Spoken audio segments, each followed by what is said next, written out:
Je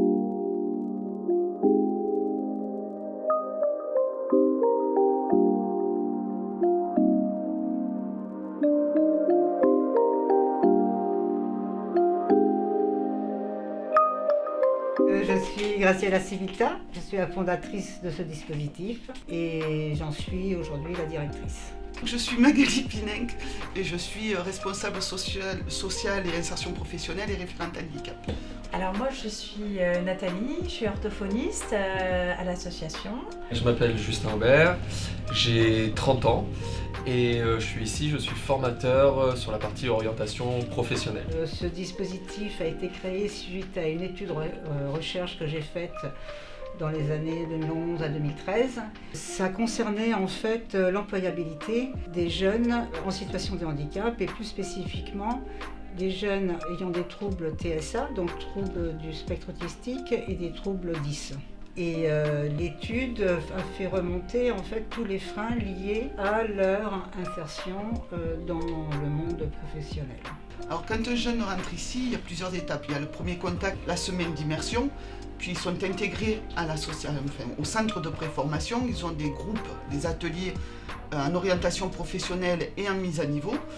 Et c'est avec en orientation professionnelle où ils vont élaborer le projet professionnel. Cette mission de formateur en orientation professionnelle, ça regroupe plusieurs choses. D'abord, accompagner ici à capacité 20 jeunes adultes, effectivement dans la construction d'un projet professionnel, adapté à leur situation de handicap, à leurs capacités aussi. Je fais aussi du coup des cours d'habileté sociale et des cours d'informatique en fait. Tout ce qui va être informatique léger, de la bureautique en général, mais aussi toute l'utilisation quotidienne qu'on peut faire aujourd'hui de l'informatique, comme les mails, et aussi de la prévention notamment au vu du public qu'on accueille sur les réseaux sociaux.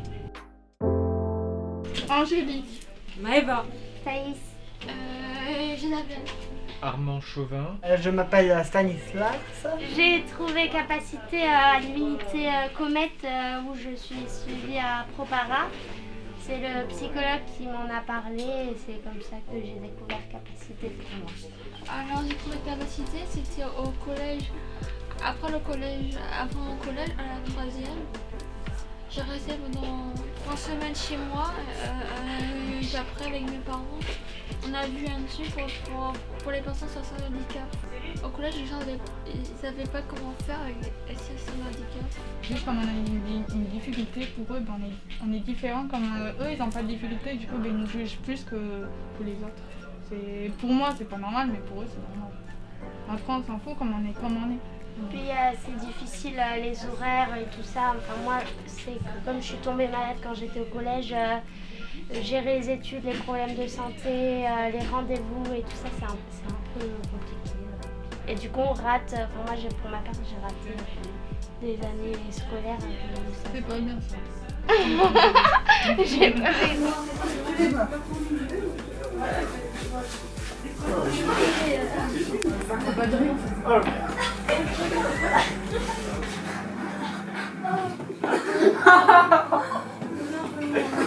J'apprends des choses parce que moi je ne sais pas vraiment utiliser l'ordinateur. C'est un peu un point. Je ne suis pas trop fort, mais bon, voilà. Après, j'ai réussi à faire plusieurs stages. Moi ici j'aime beaucoup parce que aussi déjà c'est pour mon milieu, parce que c'est surtout pour le milieu social, parce que avant j'étais dans un endroit où il n'y avait pas vraiment très peu de vie sociale. Et c'était pas très intéressant. Moi, j'ai découvert capacité par mes parents parce que c'est eux qui m'aident à trouver un nouveau boulot en fait. Le fait de m'améliorer sur certaines choses que j'ai pas pu travailler il y a un moment. Le français déjà. Je viens 2 fois par semaine, de façon à ce que la prise en charge orthophonique soit le moins médical possible. Comme ce sont des personnes qui ont été très souvent longtemps suivies pendant leur enfance, ça leur rappelle, on va dire, une part trop médicale qui peut être un petit peu gênante. Donc on a décidé d'avoir une approche plus informelle. Donc je suis un intervenant à la fois sur l'orthophonie, mais je suis aussi une personne, un tiers, qui est un petit peu hors les murs, quelque part, puisque je ne fais que passer. C'est une façon de faire l'orthophonie qui est absolument extra, parce qu'on est ensemble, on mange ensemble. Ça offre vraiment un rapport qui dépasse largement la clinique médicale, et ça apporte beaucoup. On est vraiment dans une relation clinique excellente dans ces conditions-là. Donc je viens de passer un bilan avec un jeune, mais c'est impressionnant, c'est vraiment impressionnant de voir l'évolution. Je dirais que toutes les personnes que j'ai suivies ont vraiment beaucoup évolué, mais c'est pas à cause de moi, c'est l'ensemble de l'association, c'est vraiment tout ce qui s'y passe, tout ce qui est réalisé ici, c'est les interactions entre les différentes personnes, et avant tout, c'est de l'humain. Et je dirais vraiment qu'on devrait tous fonctionner sur le principe du handicap, parce qu'on a tous un handicap. Moi la première, je me présente auprès d'eux en leur disant « j'ai un trouble » et je suis bien contente d'être avec des gens qui ont tous des troubles, parce qu'au moins, on est tous pareils. C'est plus facile pour nous, c'est plus facile avec les... Parce qu'au collège c'est un peu compliqué, parce qu'avec les gens ils savaient pas comment faire, parce que nous en capacité on en a tous des handicaps. Dysphasie, dyslexie, dysographie, c'est mieux avec nous, ça on s'entend mieux qu'avec les gens qui n'ont pas de handicap. Oui. Et les formateurs aussi, te prends à ton niveau. Parce qu'au collège, ils donnent des trucs, je peux donner des trucs faciles, des fois des trucs difficiles, parce que des fois avec ton niveau. Par exemple, pour la capacité SIA, la capacité, par exemple pour moi d'écouter, d'écrire en matin, je ne pouvais pas au collège. Là-bas c'est bien parce que là-bas t'as le temps d'écrire, d'écouter tout le monde. Le rythme n'est pas le même, on a des horaires plus allégés. Et puis c'est vrai qu'il n'y a pas tout ce qui est notes, contrôle, donc ça met moins quand même la pression. Puis l'ambiance est très chouette, on est en petit groupe donc c'est plus facile. Je sais un peu où je vais aller, parce qu'au début je savais pas exactement. Enfin je voulais faire la petite enfance, mais vu que je me suis rendu compte, ils m'ont aidé à savoir que c'était difficile pour moi la petite enfance parce que j'ai pas les codes. C'est plus famille, on s'entend tous très bien, c'est rare quand il y a des embrouilles, comme le lycée c'est toujours.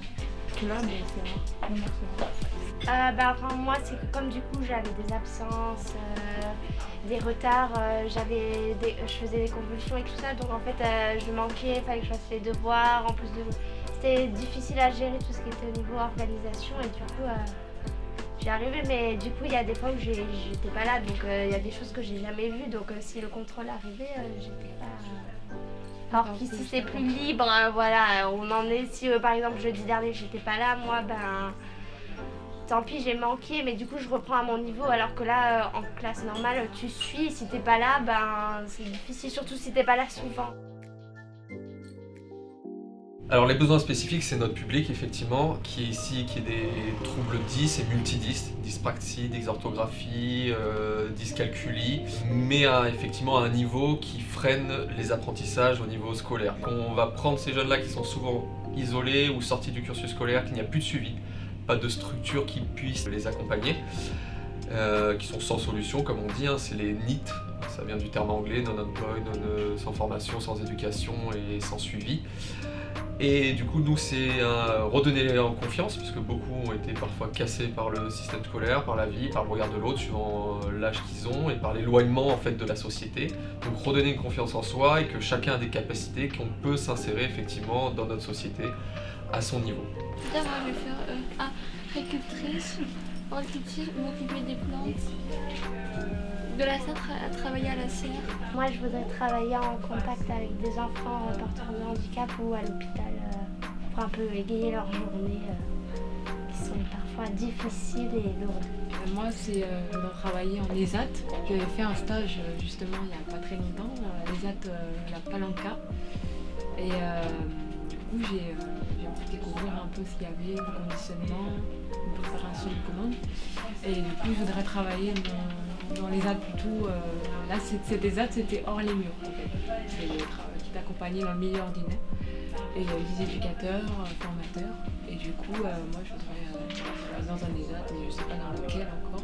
Mais j'ai obtenu un rendez-vous là à la Biblio. Le théâtre, j'en ai fait avant et c'est quelque chose. C'est pas quelque chose que j'ai fait en sport, mais j'en ai déjà fait. Et j'ai beaucoup aimé. Et du coup, voilà. Moi, c'est travailler dans la vente, être au contact des clients. J'aime bien être en contact avec des personnes, comme j'aide souvent des gens même que je ne les connais pas. Et du coup, j'aime bien être au contact des clients, les aider. Voilà.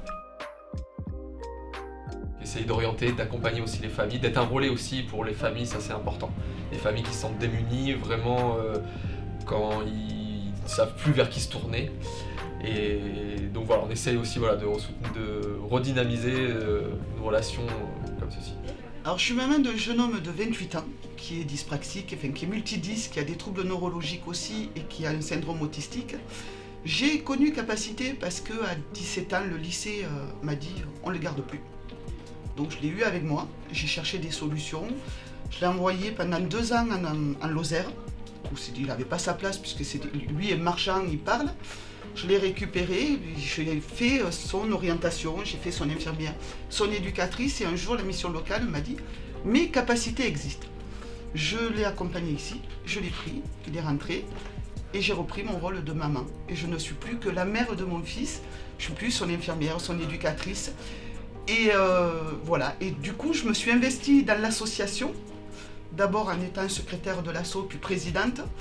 Et comme le rôle de présidente ne correspond pas du tout à ma personnalité, moi j'aime les choses de terrain, quand un poste s'est libéré à Capacité, j'ai souhaité m'investir et devenir salarié et faire aux jeunes accueillis ce que Capacité a fait aux miens, en sachant que l'orientation n'est pas totalement bouclée, mais on est sur une super voie en fait. Les parents, on est les mieux placés pour pouvoir discuter avec les autres parents, les rassurer, parce que quand un jeune rentre à Capacité, les parents sont un peu démunis. Donc moi je parle souvent de mon expérience et quand on voit son évolution, il ne répondait pas au téléphone, il répond au téléphone, il ne répondait pas au mail, il répond au mail, il ne prenait pas les transports en commun, il prend les transports en commun et on voit une évolution énorme.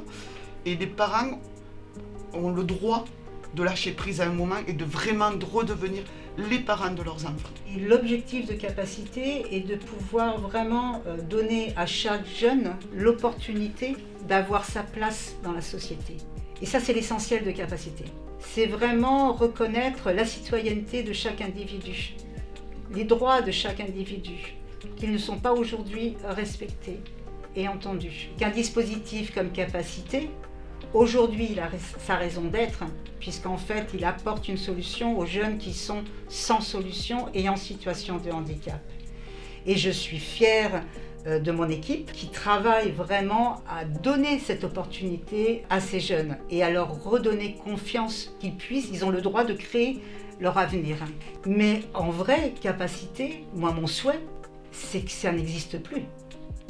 Puisque le jour où Capacité n'existera plus, ça veut dire que tout le système social pourra intégrer des jeunes en situation de handicap dans le droit commun. Donc continuer à être sensibilisé à la différence, quelle qu'elle soit, puisque là aujourd'hui on parle de handicap, mais ça peut être toutes sortes de discriminations. C'est important que la jeunesse en soit responsable aussi de cette transformation sociétale.